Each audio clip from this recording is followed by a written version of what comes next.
अस्सलामुअलैकुम। जायका अपने किचन में आज हम बना रहे हैं एक ऐसा नाश्ता जो बच्चों से लेकर बड़ों तक सभी को बहुत पसंद आएगा। अगर आप भी डेली नाश्ते में एक ही पराठा या रोटी खाकर बोर हो गए हैं, आप एक बार मेरे कहने पर इस तरह से दही पराठा बनाकर देखिएगा, जो सभी को बहुत पसंद आएगा, ढेर सारी परतों वाला। तो चलिए बिना देरी के हुए इसे बनाना शुरू करते हैं। तो यहाँ पर हमने लिया है आधा कप के करीब फ्रेश दही। आप चाहे तो मार्केट का भी ले सकते हैं। और इसमें अब हम डालेंगे एक चौथाई कप के करीब दूध को हमने यहाँ पर गर्म नहीं लेना है, नॉर्मल टेम्परेचर पर दूध आए वही दूध लेना है। और इसमें अब हम डालेंगे चीनी। जी हाँ, यहाँ पर हमने ली है पिसी चीनी। यहाँ पर हमने 2 छोटे चम्मच के करीब पिसी चीनी इसमें डाल दी है। इसमें हम डालेंगे जायके के हिसाब से नमक। यहाँ पर मैंने 1 छोटी चम्मच के करीब नमक लिया है। और इसमें हम डालेंगे देसी घी। आप चाहे तो ऑयल भी ले सकते हैं। ये 2 चम्मच के करीब घी है, वो हम इसमें डाल देंगे। और चीनी जो हमने डाली है, इससे क्या होगा, जो दही का खट्टापन होगा वो कम हो जाएगा। तो यहाँ पर हमने अच्छे से सब चीज़ों को मिक्स कर लेना है। ये पराठे बहुत ही बढ़िया बनकर तैयार होंगे, ढेर सारी परतों वाले पराठे बनकर तैयार होंगे। तो यहाँ पर हमने अच्छे से इसको मिक्स कर लिया है। और इसमें हम डालेंगे मैदा। तो यहाँ पर आप चाहे तो इसकी जगह आटा भी ले सकते हैं। यहाँ पर हमने 1 कप के करीब मैदा ली है। आप चाहे तो किसी कटोरी या कप से मेजरमेंट कर सकते हैं। और इसको हम अच्छे से मिक्स कर लेंगे। तो यहाँ पर ये देखिए कुछ इस तरीके से हमने मिक्स कर लिया है। जैसे हम नॉर्मली आटा गूंथते हैं, ठीक उसी तरीके से हमने आटा गूंथना है। यहाँ पर हमने जो दूध और दही डाला है, उससे क्या होगा, जो हमारे पराठे हैं वो एकदम नरम बनकर तैयार होंगे और ढेर सारी परतों वाले बनकर तैयार होंगे। अगर यहाँ पर आपको हमारी रेसिपी अच्छी लग रही है तो प्लीज़ हमारी रेसिपी को लाइक, कमेंट और अपने फ्रेंड्स में इसको शेयर ज़रूर कीजिएगा। यहाँ पर आप आटा गूंथने के लिए दूध और दही का ही इस्तेमाल कीजिएगा, पानी का इस्तेमाल नहीं कीजिएगा, क्योंकि दूध और दही है वो आटे को सॉफ्ट बनाता है।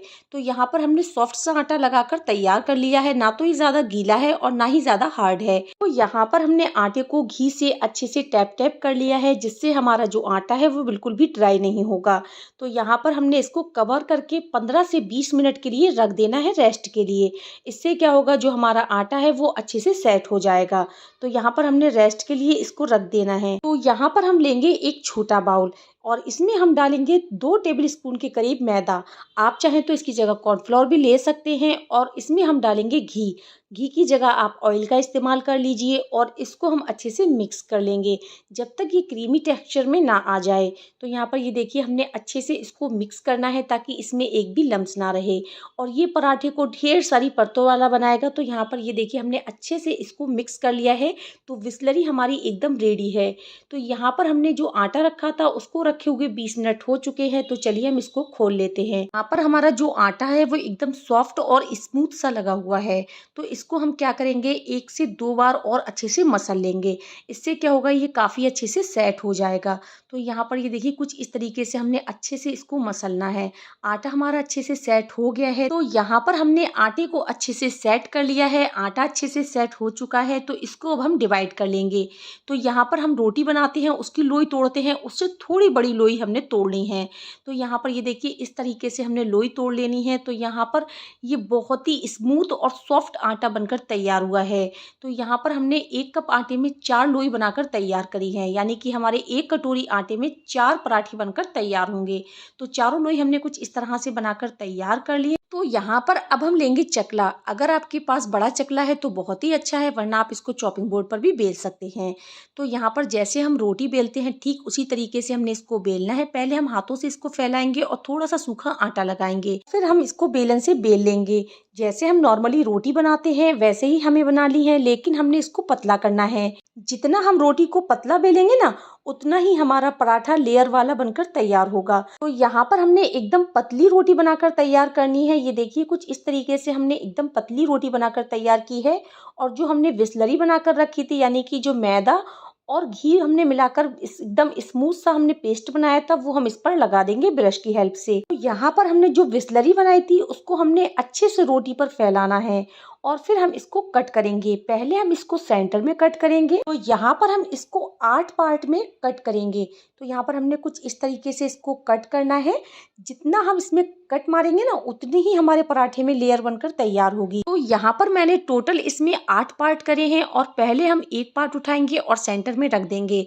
और इसी तरीके से एक एक पार्ट करके उठाते हुए जाएंगे और फोल्ड कर देंगे। एक के ऊपर हम एक फोल्ड करेंगे। इससे क्या होगा, जो हमारा पराठा है वो काफ़ी लेयर वाला बनेगा। बनेगा। तो यहाँ पर हमने एक-एक करके सारे पार्ट को कुछ इस तरीके से फ़ोल्ड कर देना है। ये देखिए कुछ इस तरीके से हमने इसको फ़ोल्ड कर दिया है और ये बहुत लेयर वाला पराठा बनकर तैयार होगा। तो ये देखिए हमने इसको कुछ इस तरीके से फ़ोल्ड कर लिया है। यहाँ पर हम इसको हाथों में लेकर फिर से फ़ोल्ड कर लेंगे। जैसे हम रोटी या पराठा बनाते हैं, उसकी लोई बनाते हैं ना, ठीक उसी तरीके से हमने इसको कर लेना है। और इस पे हमने लगाना है थोड़ा-सा सूखा मैदा और इसको हमने अच्छे से हाथों से प्रेस करना है। आप चाहें तो इसको हाथों की हेल्प से भी बढ़ा सकते हैं, लेकिन यहाँ पर मैं थोड़ा-सा इसको बेलन से बेल लूँगी। ज़्यादा इसको नहीं बेलना है, बस थोड़ा-सा ही इसको बेलना है और इसकी किनारी को अच्छी तरीके से हमने सेपरेट कर लेना है। तो ये देखिए कुछ इस तरीके से हमने पराठा बनाकर तैयार करना है। बहुत ही सॉफ्ट और हमारा लेयर वाला पराठा बनकर तैयार होगा।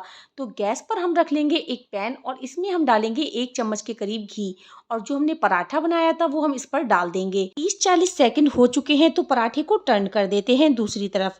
तो यहाँ पर हल्का सा पराठे में कलर आ चुका है और इसकी ऑयलिंग कर देते हैं। तो यहाँ पर आप इसकी ऑयलिंग घी या तेल दोनों में से किसी से भी कर सकते हैं। तो यहाँ पर हमने उलट पलट कर दोनों साइड में अच्छे से घी से ऑयलिंग कर लेनी है और एकदम क्रिस्पी और कलर चेंज होने तक हमने इसको फ्राई करना है।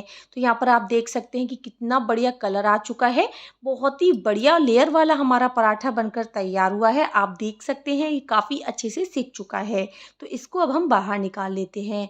ठीक इसी तरीके से हमने और भी पराठे बनाकर तैयार कर लेने हैं। तो यहाँ पर हम पैन में दूसरा पराठा सेक लेंगे। तो यहाँ पर फ्रेंड्स आपको इस बात का ध्यान रखना है कि फुल फ्लेम पर आपको पराठे को नहीं सेकना है, वरना जो पराठा है वो ऊपर से तो सिक जाएगा लेकिन अंदर से कच्चा रह जाएगा। तो गैस की फ्लेम को आपको लो टू मीडियम रखनी है, जिससे जो हमारा पराठा है वो अंदर तक सिक जाए और बहुत ही क्रिस्प हमारा पराठा बनकर तैयार हो। तो इस पराठे पर भी हमने अच्छे से ऑयलिंग करनी है और उलट पलट कर अच्छे से हमने इसको सेक लेना है। जब हम इसको लो टू मीडियम फ्लेम पर सेकेंगे ना, तो ये बहुत ही करारा और क्रिस्पी और लेयर वाला पराठा हमारा बनकर तैयार होगा। फ्रेंड्स यहाँ पर आप पराठे का कलर देख सकते हैं। वाओ, बिल्कुल तैयार है हमारे दही के लेयर वाले पराठे। बहुत ही लाजवाब बने हुए हैं और यकीन मानिए फ्रेंड्स, आप इसे एक बार इस तरीके से जरूर बनाएं। पहली बार में आपके पराठे नरम, सॉफ्ट और टेस्टी बनेंगे। तो यहाँ पर मैं आपको एक पराठा क्रश करके दिखाती हूँ और यहाँ पर हम इसको दोनों हाथों से क्रश करेंगे, क्योंकि जब ये पराठा क्रश होता है तो इसकी लेयर खुलकर सामने आती है। तो ये देखिए कुछ इस तरीके से हमने पराठे को क्रश करा है और आप देख सकते हैं कि कितनी ढेर सारी परतों वाला जो हमारा पराठा है बनकर इस तरह से तैयार हुआ है। तो आप इस तरह से एक बार ज़रूर ट्राई कीजिएगा और आपको आज की रेसिपी कैसी लगी अपना फीडबैक कमेंट में ज़रूर दीजिएगा। यहाँ पर हमारा दही का सॉफ्ट एकदम ढेर सारी परतों वाला दही का पराठा बनकर तैयार है। मिलते हैं नेक्स्ट वीडियो में, जब तक के लिए अल्लाह हाफिज़।